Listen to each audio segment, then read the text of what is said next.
uses words incorrectly or that use a strange spelling of a word. It's not, I mean, they sound odd, but I also think that's very conducive to ASMR as well, hearing kind of strange words and strange sounds. I think also because HP Lovecraft does have this kind of, what's it called, kind of rambling nature, where it kind of goes on and on and on, describing a certain scene or a certain event or a certain room or whatever. And you do kind of drift in and out in your concentration. I mean, at least I do. I have a pretty low attention span, so I think it kind of works for ASMR because you're not really listening particularly to every single word, but you can still enjoy it by drifting in and out and just kind of enjoying the main plot points, I guess, and just the general imagery and the language is really, really pretty and really enjoyable. So, I hope you enjoy it as well.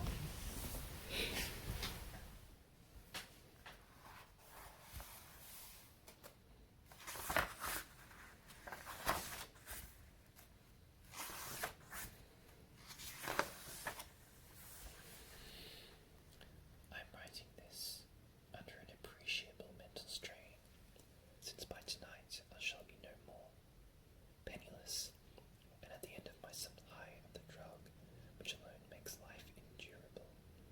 I can bear the torture no longer, and shall cast myself from this garret window into the squalid street below.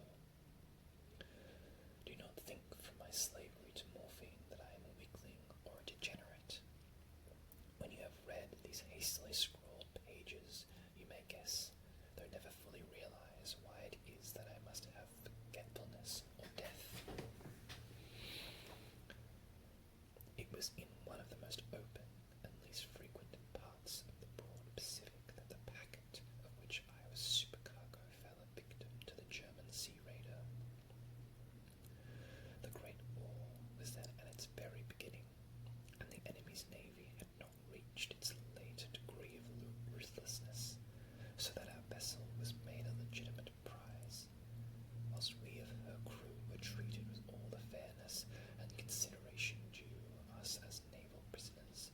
So liberal, indeed, was the discipline of our captors, that 5 days after we were taken, I managed to escape alone in a small boat, with water and provisions, for a good length of time. When I finally found myself adrift and free, I had but little idea of my surroundings. Never a competent navigator, I could only guess vaguely, by the sun and stars, that I was somewhat south of the equator. Of the longitude I knew nothing, and no island or coast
explain my position.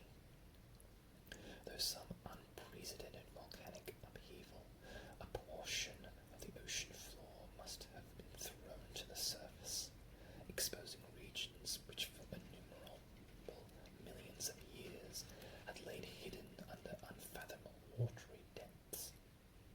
So great was the extent of the new land which had risen beneath me, that I could not detect the faintest noise of the surging ocean, strain my ears as I might, nor were there any seafowl to prey upon the dead things. For several hours I sat thinking or brooding in the boat, which lay upon its side and afforded a slight shade as the sun moved across the heavens. As the day progressed, the ground lost some of its stickiness and seemed likely to dry sufficiently for travelling purposes in a short time. That night I slept but little, and the next day I made myself a pack containing food and water, preparatory to an overland journey in search of the vanished sea and possible rescue. On the third morning, I found the soil dry enough to walk upon with ease. The odour of the fish was maddening, but I was too much concerned with graver things to mind so slight an evil, and set out boldly for an unknown jail. All day I forged steadily westward, guided by a faraway hummock which rose higher than any other elevation on the rolling desert. That night I encamped, and on the following day still travelled toward the hummock, though that object seemed scarcely nearer than when I had first espied it. By the fourth evening I attained the base of the mound, which turned out to be much higher than had appeared from a distance, an intervening valley setting out in sharper relief from the general surface. Too weary to ascend, I slept in the shadow of the hill. I know not why my dreams were so wild that night, but ere the waning and fantastically gibbous moon had risen far above the eastern plain, I was awake in a cold perspiration, determined to sleep no more. Such visions as I had experienced were too much for me to endure again, and in the glow of the moon I saw how unwise I had been to travel by day. Without the glare of the parching sun, my journey would have cost me less energy. Indeed, I now felt quite able to perform the ascent, which had deterred me at sunset. Picking up my pack, I started for the crest of the eminence. I have said that the unbroken monotony of the rolling plain was a source of vague horror to me, but I think my horror was greater when I gained the summit of the mound and looked down the other side into an immeasurable pit or canyon, whose black recesses the moon had not yet soared high enough to illumine. I felt myself on the edge of the world, peering over the rim into a fathomless chaos of eternal night. Through my terror ran curious reminiscences of paradise lost and of Satan's hideous climb through the unfashioned realms of darkness. As the moon climbed higher in the sky, I began to see that the slopes of the valley were not quite so perpendicular as I had imagined.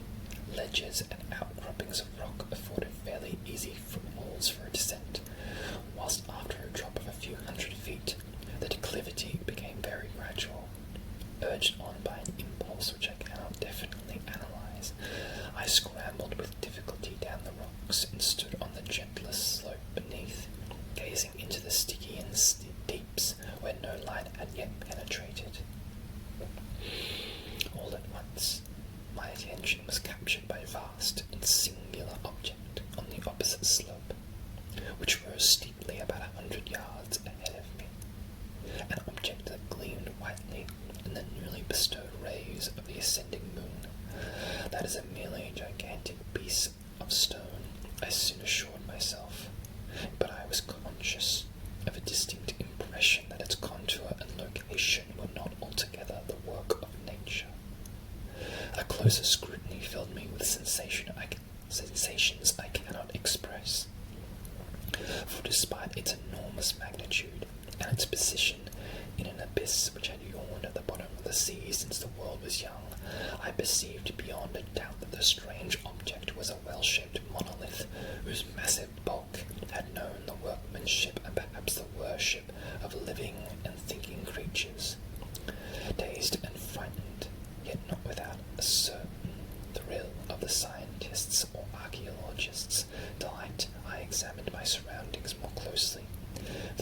the zenith shone weirdly and vividly above the towering steeps that hemmed in the chasm, and revealed the fact that a far-flung body of water flowed at the bottom, winding out of sight in both directions, and almost lapping my feet as I stood on the slope. Across the chasm, the wavelets washed the base of the Cyclopean monolith, on whose surface I could now trace both inscriptions and crude sculptures. The writing was in a system of hieroglyphics unknown to me, and unlike anything I had ever seen in books, consisting for the most part of conventionalized aquatic symbols such as fishes, eels, octopi, crustaceans, mollusks, whales, and the like. Several characters obviously represented marine things which are unknown to the modern world, but whose decomposing forms I observed in the ocean-risen plain. It was the pictorial carving, however, that did most to hold me spellbound, plainly visible across the intervening water on account of their enormous size, were an array of bas-reliefs whose subjects would have excited the envy of a Dore. I think that these things were supposed to depict men, at least a certain sort of men, though the creatures were shown disporting like fishes in the waters of some marine grotto, or paying homage to some monolithic shrine which appeared to be under the waves as well. Of their faces and forms I dare not speak in detail, for the mere remembrance makes me grow faint. Grotesque beyond the imagination of a Poe or a Bulwer, they were damnably human in general outline, despite webbed hands and feet, shockingly wide and flabby lips, glassy, bulging eyes, and other features less pleasant to recall. Curiously enough, they seemed to have been chiseled badly out of proportion with their scenic background, for one of the creatures was shown in the act of killing a whale, represented as but little larger than himself. I remarked, as I say, their grotesqueness and strange size, but in a moment decided that they were merely the imaginary gods of some primitive fishing or seafaring tribe, some tribe whose last descendant had perished errors before the first ancestor of the Piltdown or Neanderthal man was born. Awestruck at this unexpected glimpse into a past beyond the conception of the most daring anthropologist, I stood musing whilst the moon cast queer reflections on the silent channel before me. Then suddenly I saw it. With only a slight churning to mark its rise to the surface, the thing slid into view above the dark waters. Vast, Polyphemus-like, and loathsome, it darted like a stupendous monster of nightmares to the monolith, about which it flung its gigantic scaly arms, and while it bowed its hideous head and gave vent to certain measured sounds, I think I went mad then. Of my frantic ascent of the sloping cliff, and of my delirious journey back to the stranded boat, I remembered little. I believe I sang a great deal, and laughed oddly when I was unable to sing. I have indistinct recollections of a great storm some time after I reached the boat.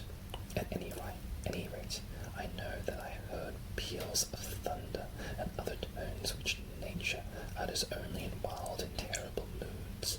When I came out of the shadows, I was in a San Francisco hospital, brought thither by the captain of the American ship which had picked up my boat in mid-ocean.